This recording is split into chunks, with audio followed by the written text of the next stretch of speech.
Ladies and gentlemen, boys and girls, writers, smiters and lip biters, welcome along to the Joe's Biography YouTube channel where we discuss books and little else. And we have a hectic Friday to prosecute this morning, but I do have, of course, a few stories before we get on to matters writerly and matters bookish. So it was the Hull Kingston Rovers playing the Leeds Rhinos last night, my favourite rugby team in that gritty regional M62 sport known as Rugby League. And we went bouncing in there on the back of a victory at the Wigan Warriors Stadium last week, which saw us go 3 wins clear at the top of the standings. And yet, from first toot of the referee's whistle, it looked as if we were not going to be satisfactory, shall we say.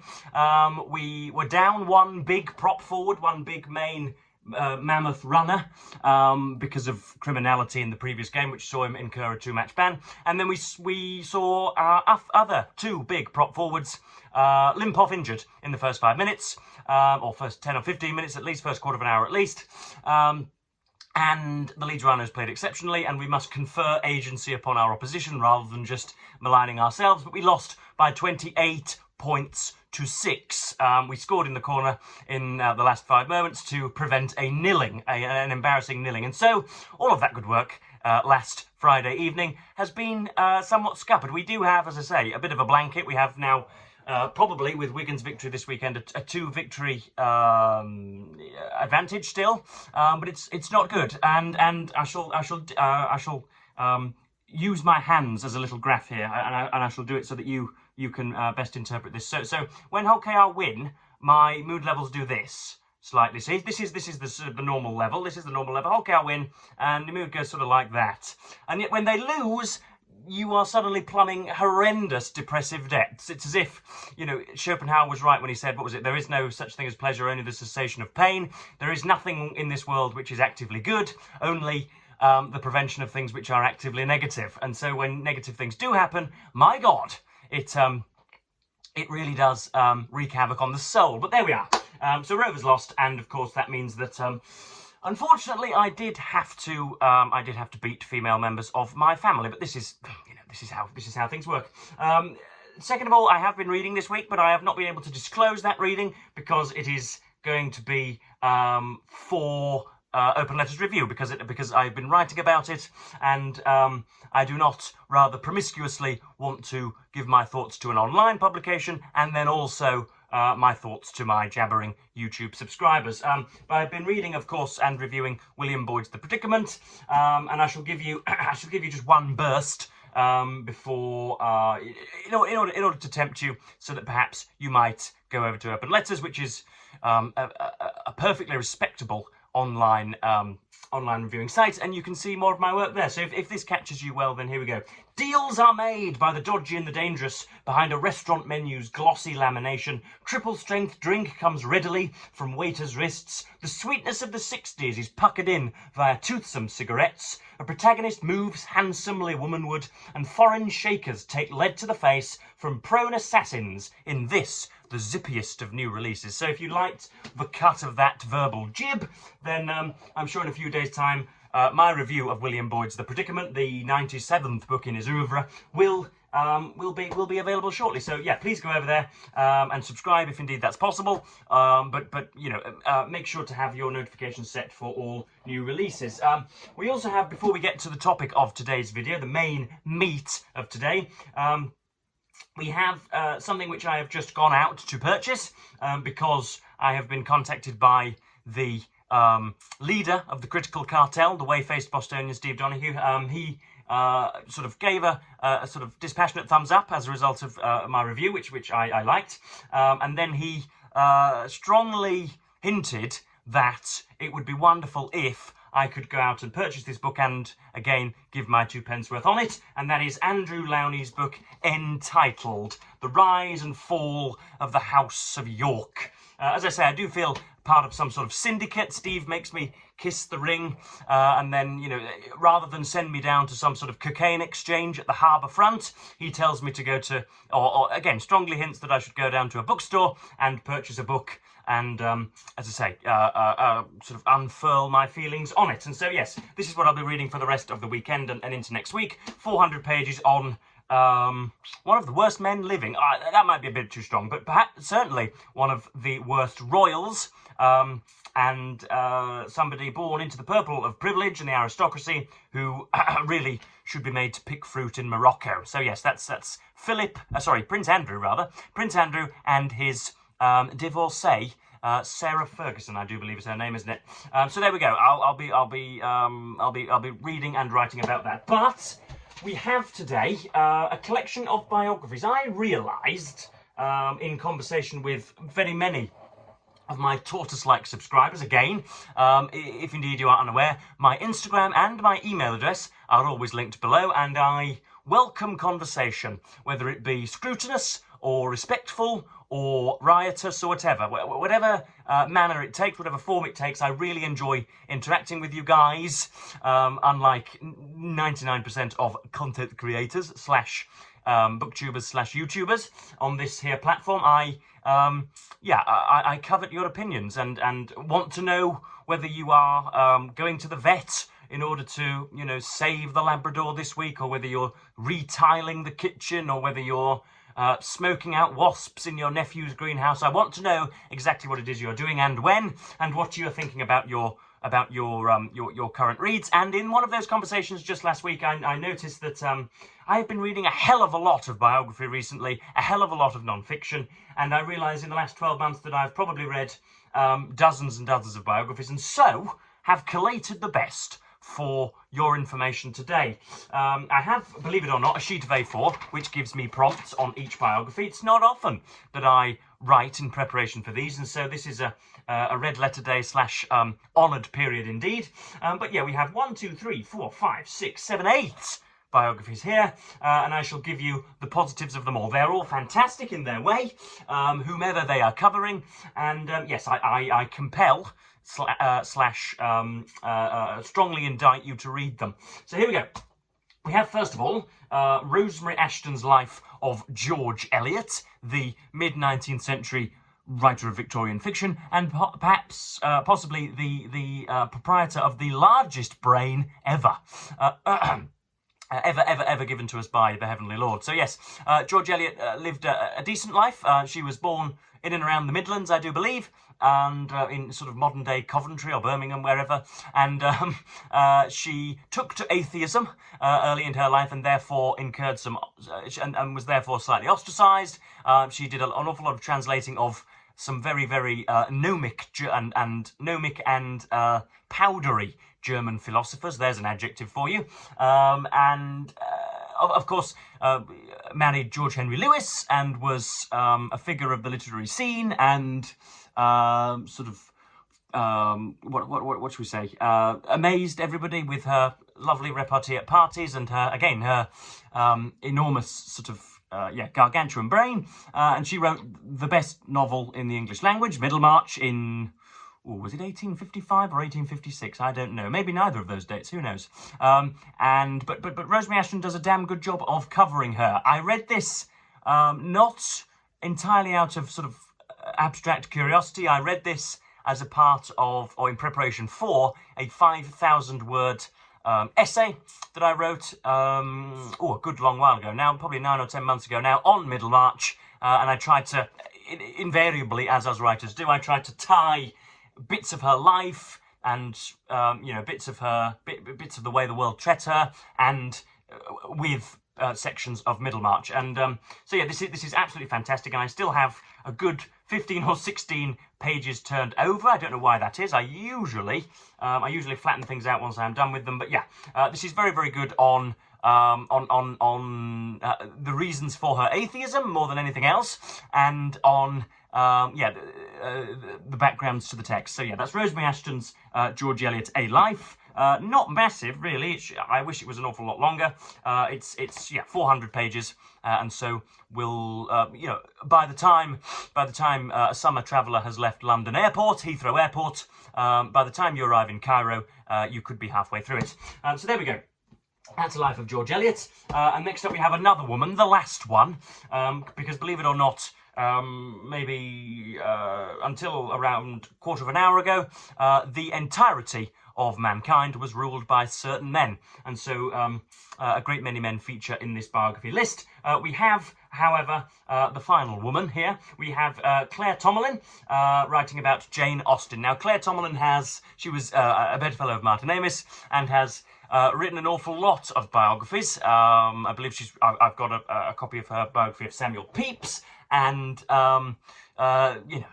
sundry other archetypal figures whose names are escaping me now in this most vital moment. But we have, Jane Austen life here, and I suppose I'd better refer to my A4 sheet, Oughtn't I? So apparently this is a great book on the sort of silent desk wood Jane Austen. She lived a really rather nomadic life down at the sort of the tip of England, right near Bath, and what I think we would refer to as the home counties in the 21st century. Zipping about. She had 29 sisters, as everybody did back then. And there were an awful lot of domestic mania and hazards, and things would fly in and out, and there'd be 4 or 5 people wailing and crying, and there she was writing Sense and Sensibility at the time. She was struck down much before proper maturity. There are probably 7 or 8 Austen books which are never to be written, which should have been had she lived to 70 or 80. But yeah, this is really nicely done, and as I say, tell you all you need to know on Jane Austen's nomadic life. Swatting about from village to village and town to town. It's perhaps, I think, a little dull and goes right into the geniality of Jane Austen. I don't really care the stock from which she came. I care about how she wrote the books and the conditions facing her. Tomalin goes a little bit far back. I remember it being perhaps 70 or 80 pages before Jane Austen is properly met. But there we are. That's what is that? That's another 350-page biography for you. Next up, we get on to the men. Matters priapic and phallic. For those of you playing Joe's Bivey Verbal Bingo, priapic is worth just 4 points this morning. We have the book on this list which I read longest ago. I think that's a grammatically correct phrase, and if not, then the silver bracelets will soon be on me.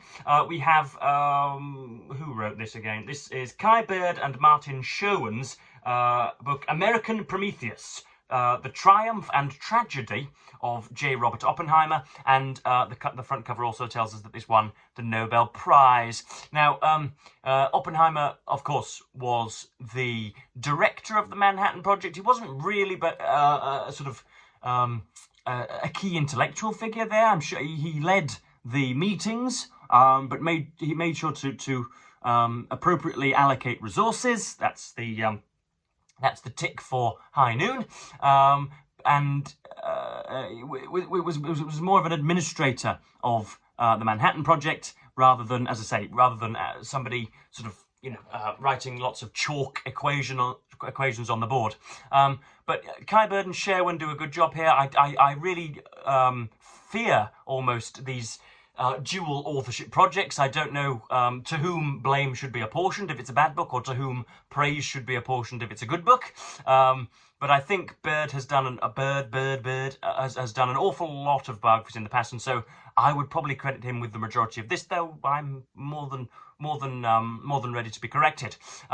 This is good also on the post-war travails of Oppenheimer and the what was it called? The American Atomic Commission. What was it? The U.S. Atomic Energy Commission, which looked at the sharing of nuclear plans with the Soviets, perhaps, and on Russian spies, Carl Fuchs working in at the Manhattan Project, and how he was, I think, probably wrongly maligned later in his life, but how he also could probably have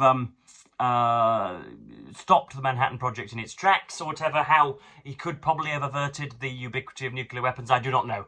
But yeah, from what I remember, 2 years ago, this was again stylistically flamboyant and very well reasoned, and also quite revelatory. And of course, it came out at the opportune moment when the top film was due out in cinemas, starring Cillian Murphy and was it Matt Damon? I think it probably was. Next up, we have a biography from Richard Bradford of Martin Amis. Now, Amis, again, stalwarts of this channel will not need to be told that Amis was probably the man to open the doors for me alongside Will Self. He was the first person to show me that literature was something that could be, that could have swagger and could be somewhat cool and rather, you know, eccentrically aloof rather than just rubbish put out by Beowulf. And so I deal with him more delicately than I would have, but I encountered much of his work when all of the critical faculties which now inhabit my brain were not residing there. Richard Bradford spends the majority of this book mulling through the texts. I don't think Amis has ever had a more what should we say, a more faithful critic of his works.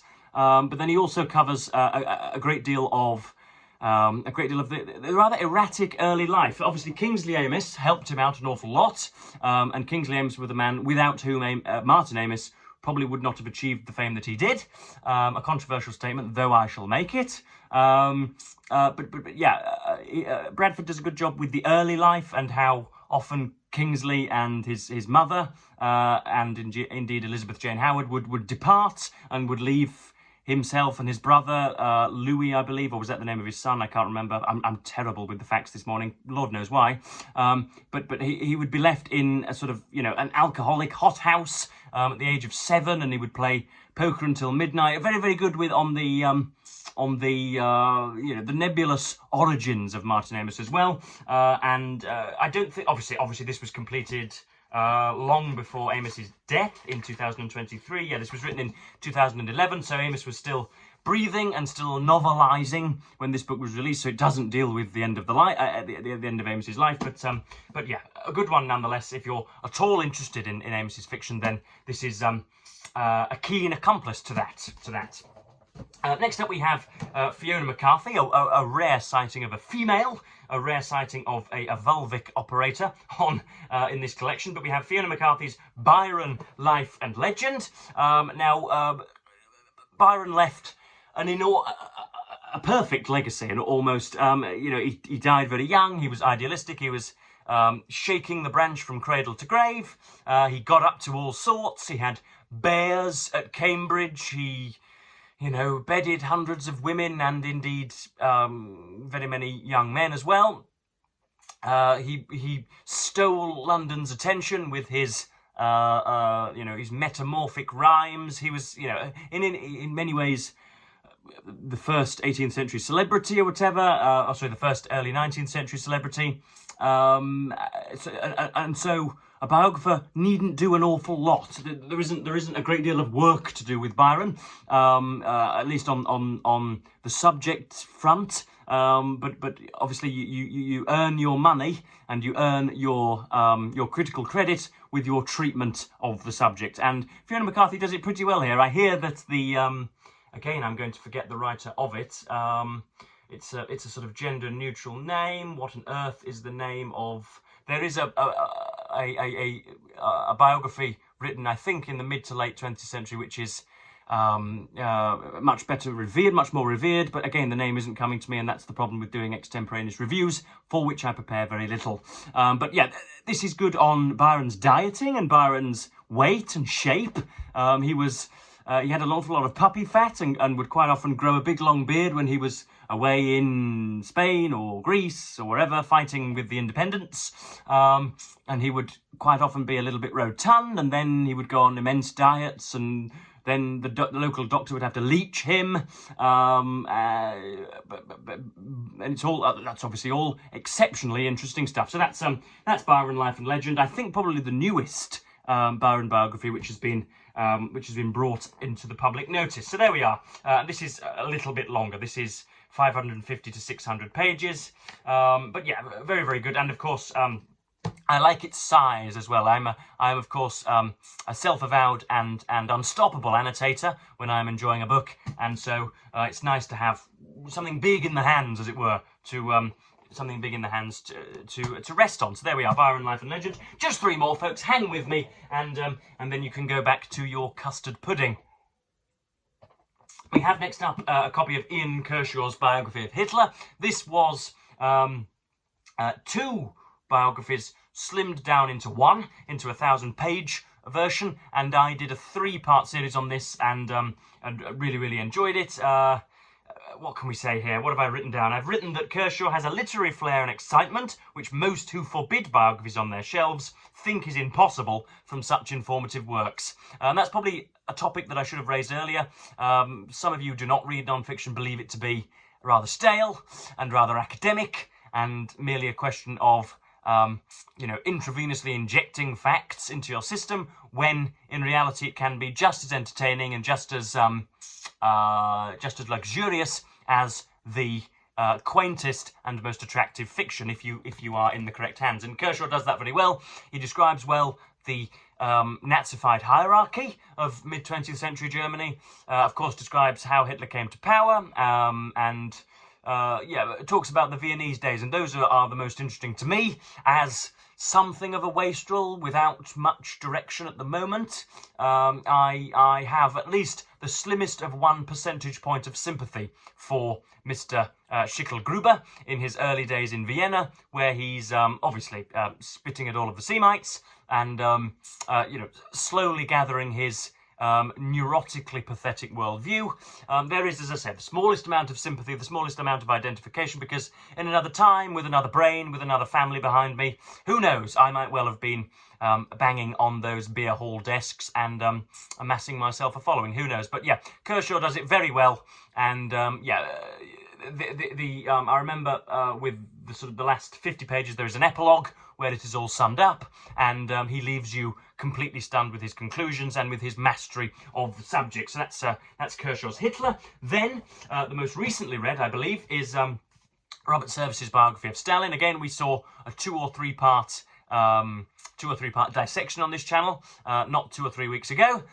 Very enjoyable indeed, and again another toe crusher at what's this, 650 pages, looking at Mr. Dugashvili, Comrade Stalin, who managed to graduate from the tundra of Georgia right up to the the rosy red onion-topped Kremlin, and how this was done, how he outmaneuvered Mr. Trotsky, how he used the favourable reputation of Vladimir Ilyich Ulyanov, otherwise known as Lenin, and how he got what he wanted at the Yalta and Potsdam conferences, and how, had he not instigated such fear, he may have lived a little longer, because the guards were too scared to wake him when he fell to his death.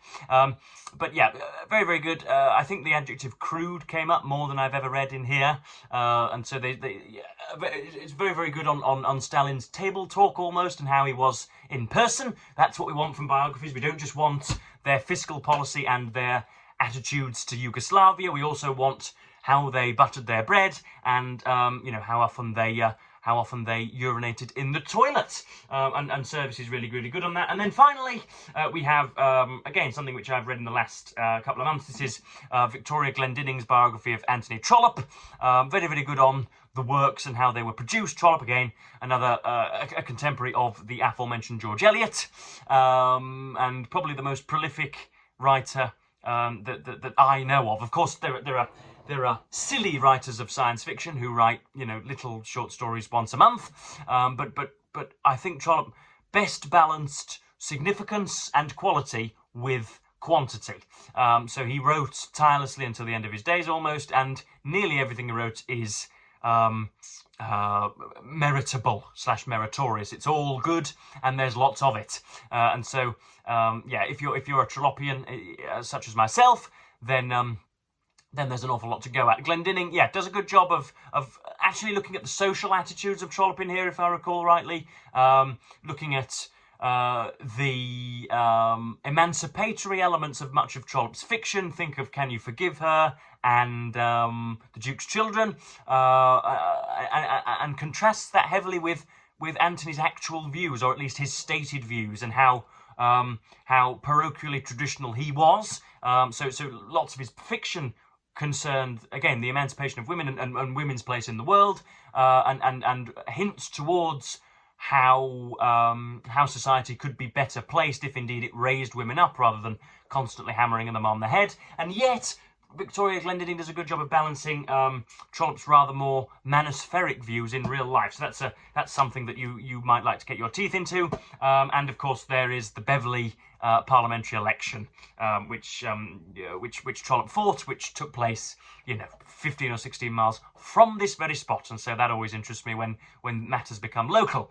So there you go. That was however many biographies, each recommended. I realised I read a great deal of them, and I like getting my hands around them and wringing their sorry necks. And so I thought I would share with you my favourites of probably the last, apart from the Oppenheimer biography, I probably read all of these in the last, 18 months. And so they have the premium of recency attached to them. So there you go. That'll just about do me for today. I've somehow managed to garble and warble on for 25 minutes. I hope I have not disappointed or have been indefinably vague over the last 25 minutes. I hope that I have done you justice, and I hope indeed that you purchase some of the recommendations in response. So I will, as per usual, watch the post lady walk by the window, and of course bid you the fondest of all Spivanian farewells, and thank you for, I suppose, watching.